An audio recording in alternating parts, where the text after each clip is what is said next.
نحمده ونصلي على رسوله الكريم اعوذ باللہ من الشیطان الرجیم بسم اللہ الرحمن الرحیم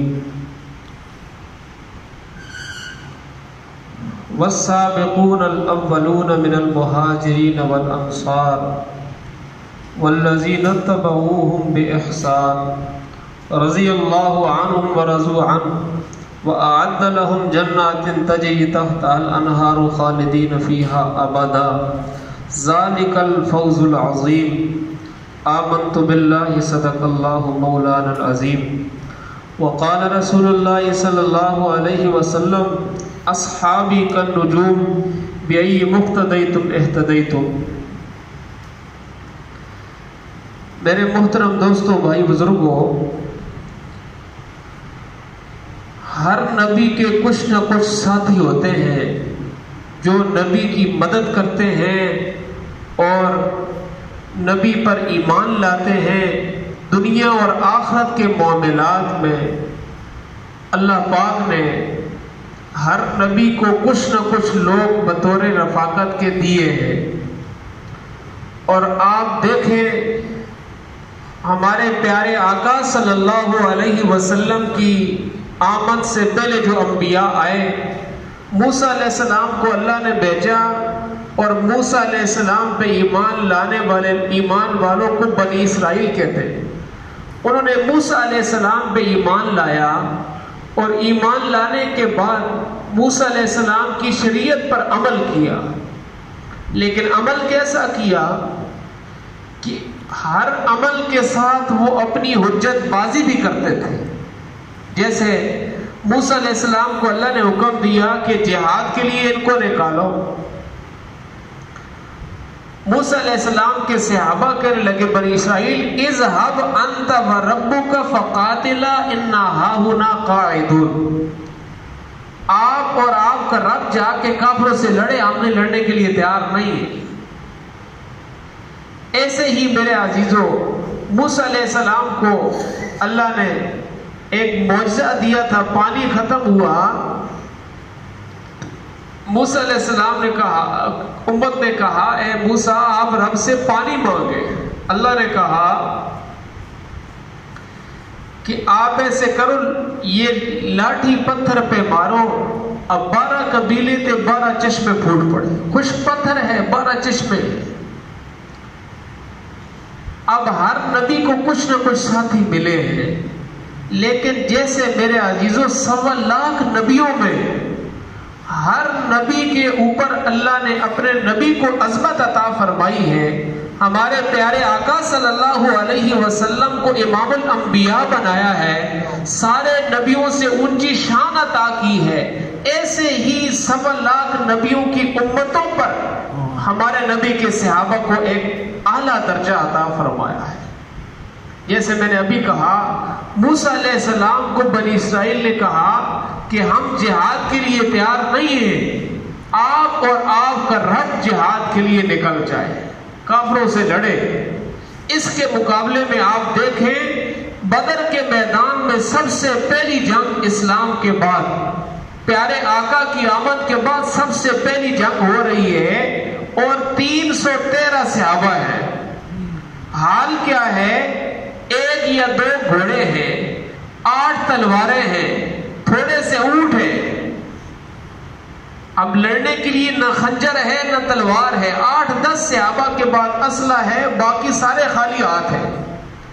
نبی علیہ السلام نے پوچھا کہ آپ کافروں سے لڑنے کے لیے تیار ہو؟ صحابہ نے یکجان ہو کر کہا ہم تعداد میں تھوڑے ہیں، ہم اسلحے میں تھوڑے ہیں، ہمارے پاس ظاہری طور پہ کافروں سے لڑنے کی کوئی صورت اور شکل نہیں ہے، لیکن آپ کی جان، آپ کا حکم جان سے آگے ہے، ہم تیار ہیں، آپ حکم کریں. آپ نے کتابوں میں پڑھا ہوگا کہ میرے نبی کے ان صحابہ نے کیسے اپنی جان اور مال کی قربانی لگا کر 313 صحابہ یکجان ہو کر کافروں کے مقابلے میں نکل پڑے.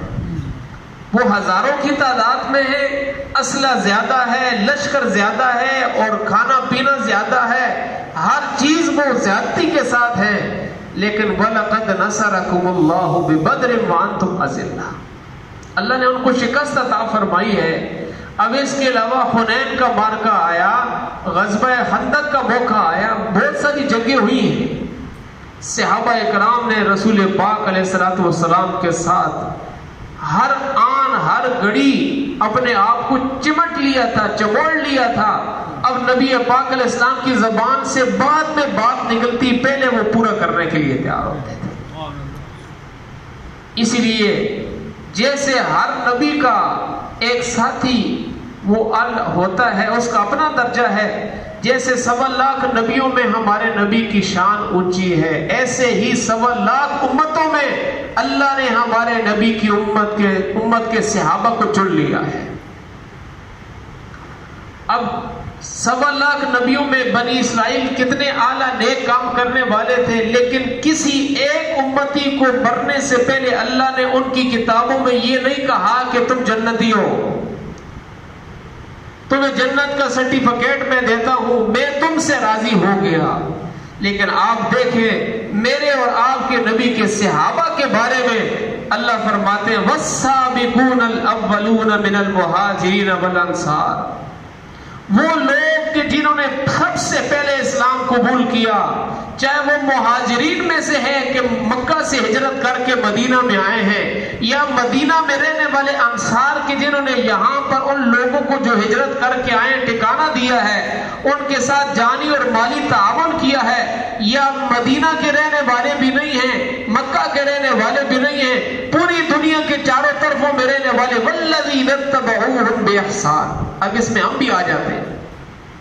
اللہ فرماتے جن لوگوں نے میرے نبی کے ان صحابہ کی پیروی کی ہے جو مہاجرین اور انصار میں سے ہیں، جنہوں نے ان کے ساتھ محبت کی ہے، جو ان کے تابعداری میں ان کے مقتدا ہو کر، ان کے مقتدی بن کے ان کی اقتداء پہ زندگی گزاریں گے، اللہ فرماتے رضی اللہ عنہم ورضوا عنہ، میں رب اعلان کرتا ہوں میں ان سے راضی ہو گیا، یہ مجھ سے راضی ہو گئے۔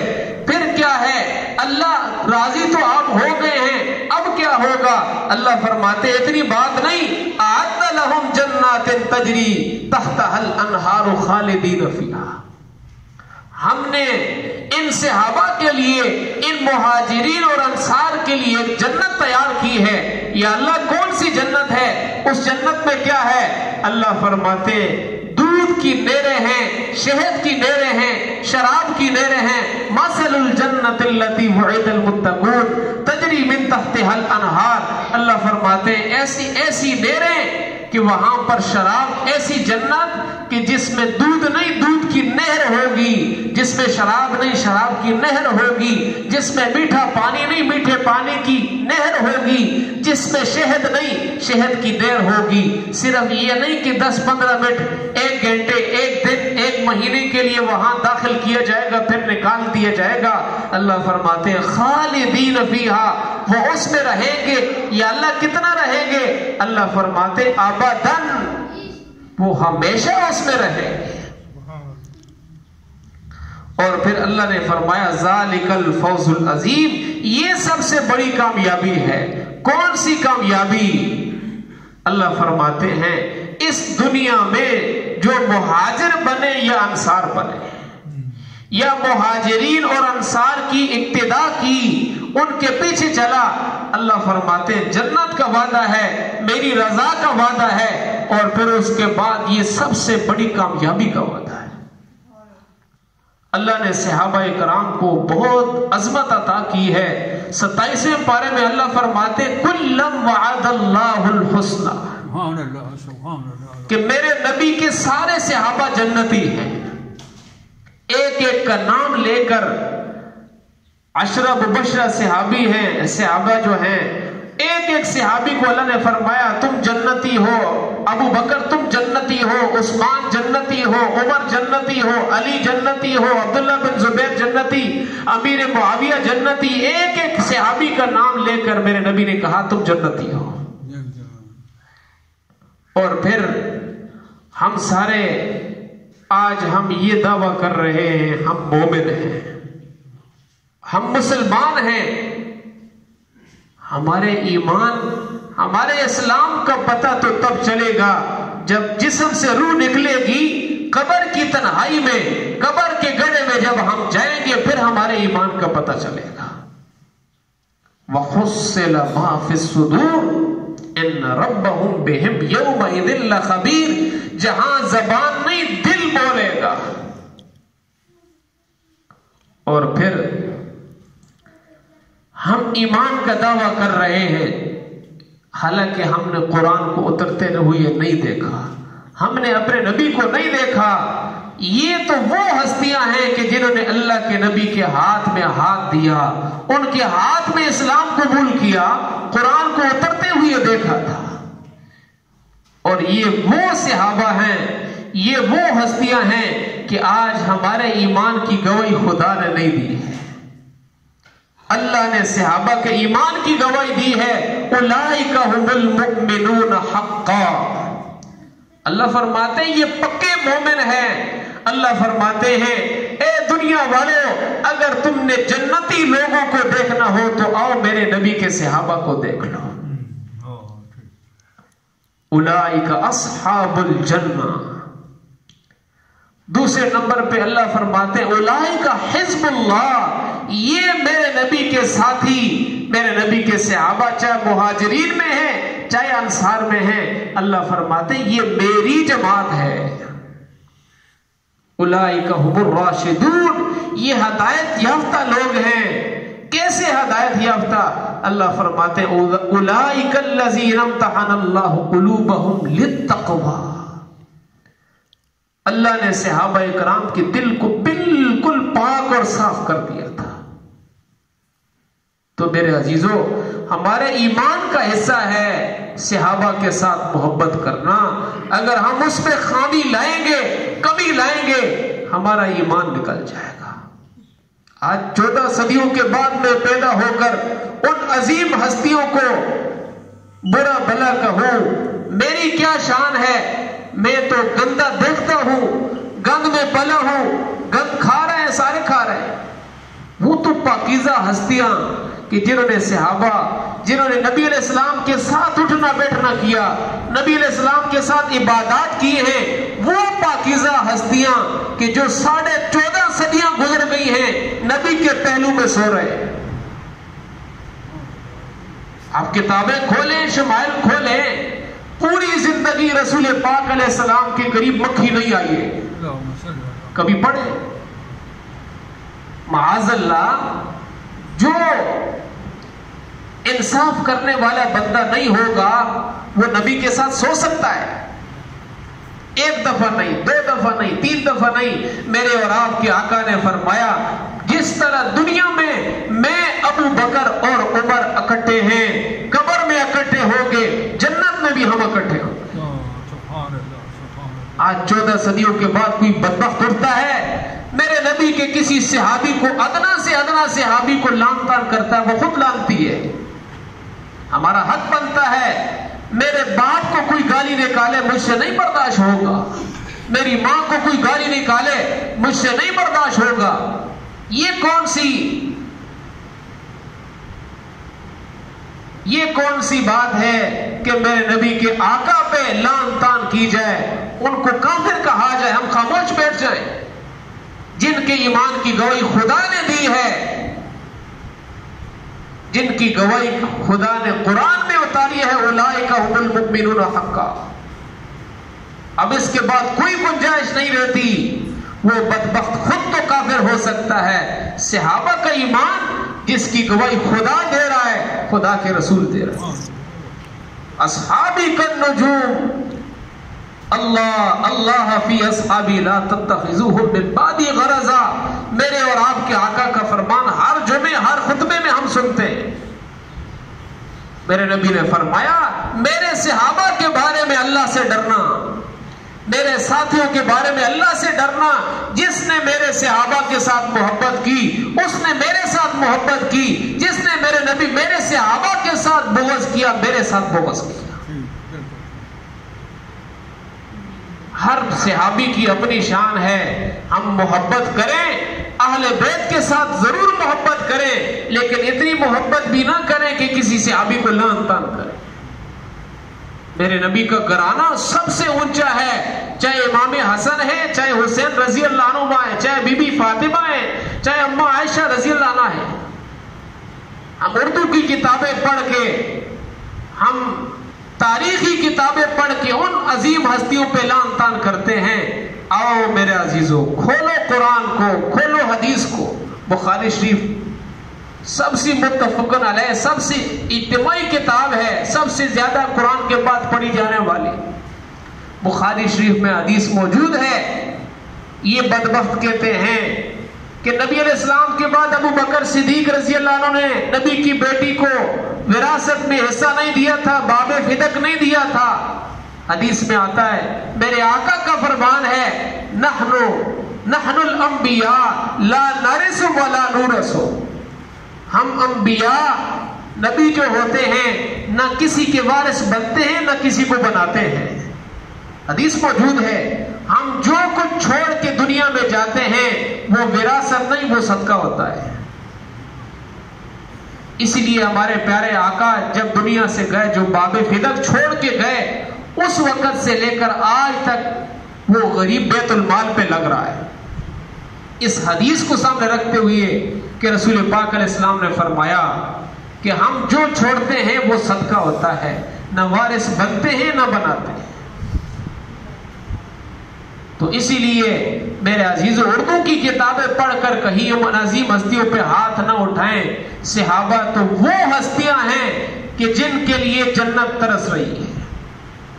ایک حدیث میں آتا ہے، ابن ماجہ شریف کی روایت ہے، میرے اور آپ کے نبی نے فرمایا کہ ہم میں سے ہر بندہ کہتا ہے یا اللہ مجھے جنت میں داخل کر، یا اللہ مجھے جنت میں لے جا۔ میرے نبی نے فرمایا کچھ بندے دنیا میں ایسے ہیں کہ جنت اللہ سے دعا کر رہی ہے، یا اللہ اس بندے کو میرے اندر بھیج دے۔ فرمایا سلیمان منہم علی منہم، سلیمان ان لوگوں میں سے ہے، علی ان لوگوں میں سے جن کے لیے جنت سوال کر رہی ہے۔ اور یہ بھی فرمایا قیامت کا میدان ہوگا، قیامت کا دن ہوگا، اس قیامت کے دن میں اللہ اپنے غضب کے ساتھ ساری انسانیت کو جمع کریں گے، سارے انسان پریشان ہوں گے کہ حساب شروع ہو، انبیاء بھی پریشان ہوں گے۔ اب میں سجدے میں گر جاؤں گا، اللہ سے آہوزاری کروں گا، اللہ کہیں گے ارفع راسک یا حبیبی یا محمد، اے میرے حبیب اپنے سر کو اٹھائے۔ میں اللہ سے کہوں گا یا اللہ حساب شروع کرے۔ اللہ فرمائیں گے ایک بندہ میرے سامنے لے کے آؤ جس کا حساب کرو۔ میرے اور آپ کے نبی نے فرمایا میں اس مشکل گھڑی میں اپنے ابو بکر کو کھڑا کروں گا۔ یا اللہ آپ نے ان کو جوانی دی تھی کہاں خرچ کر کیے ہیں، آپ نے ان کو مال دیا تھا کہاں خرچ کیا ہے، اولاد دی تھی کہاں خرچ کی ہے، ذرا پوچھیں۔ اس لیے میرے آقا نے فرمایا یہ ابو بکر وہ بندہ ہے کہ جنت کے 8 دروازے قیامت کے دن پکاریں گے، اے ابو بکر ادھر سے گزرے، اے ابو بکر ادھر سے گزرے، ہمیں اعزاز عطا کرے۔ جنت کے تمام دروازے پکاریں گے، ابو بکر آ جاؤ، ابو بکر آ جاؤ۔ آج کا کوئی بدبخت اٹھ کے کہتا ہے ابو بکر نے ناانصافی کی ہے، وہ خود لانتی ہے۔ اس بدبخت کے ایمان میں شک ہے، صحابہ کے ایمان میں شک نہیں ہے۔ اپنے ایمان کو بیدار کرو۔ ہم امن پسند ہیں، امن کی بات کرتے ہیں، تعصب کی بات نہیں ہے، لیکن اتنا ہم سوئے ہوئے نہیں ہیں کہ صحابہ کو کوئی کافر کہے گا ہم بولیں گے نہیں۔ باپ کی گالی برداشت نہیں ہے، ماں کی گالی برداشت نہیں ہے، صحابہ کی برداشت ہے۔ صحابہ ہمارے ایمان کا حصہ ہیں، ایمان کا جز ہے کہ اگر صحابہ کو نکالیں گے دین کہاں آئے گا؟ نبی علیہ السلام سے دین ہم نے سیکھا ہے، صحابہ نے سیکھا ہے، ہم تک پہنچایا ہے۔ اگر صحابہ کو درمیان سے نکال دو دین کہاں سے آئے گا؟ تو اسی لیے میرے عزیزوں، صحابہ کرام سارے کے سارے، چاہے ادنا صحابی ہے یا اعلیٰ صحابی ہے، حضرت ابو بکر صدیق سے لے کر آخری صحابی تک ایک ایک صحابی وہ جنتی ہے۔ ہم ان کے بارے میں اپنی زبان کو خراب نہ کریں، اور جو کرنے والا ہے اس کو سمجھائیں، اس کے لیے دعا کریں اللہ ان کو ہدایت نصیب فرمائے۔ وہ تاریخ کو چھوڑ کر قرآن کے آئینے میں، حدیث کے آئینے میں صحابہ کو دیکھیں۔ تو اسی لیے صحابہ اکرام کی محبت ایمان کا حصہ ہے۔ اسی لیے صحابہ اکرام کے بارے میں رسول پاک علیہ السلام جب جا رہے تھے تو فرمایا میں تمہیں نصیحت کر کے جا رہا ہوں، یا قرآن کو پکڑ لو یا حدیث کو پکڑ لو، یا جو میرے پیچھے چلنے والے صحابہ ہیں ان کو پکڑ لو۔ جب تم ان کے پیچھے چلو گے یہ تمہیں جنت کے اندر لے کے جائیں گے۔ اسی لیے سارے صحابہ معیار حق ہیں، سارے صحابہ چاہے ابو بکر صدیق ہو، چاہے عمر فاروق رضی اللہ عنہما، جتنے صحابہ ہیں وہ سارے برحق ہیں، اہل بیت پر حق ہیں۔ اہل بیت کے ساتھ محبت کرنا بھی ایمان کا حصہ ہے۔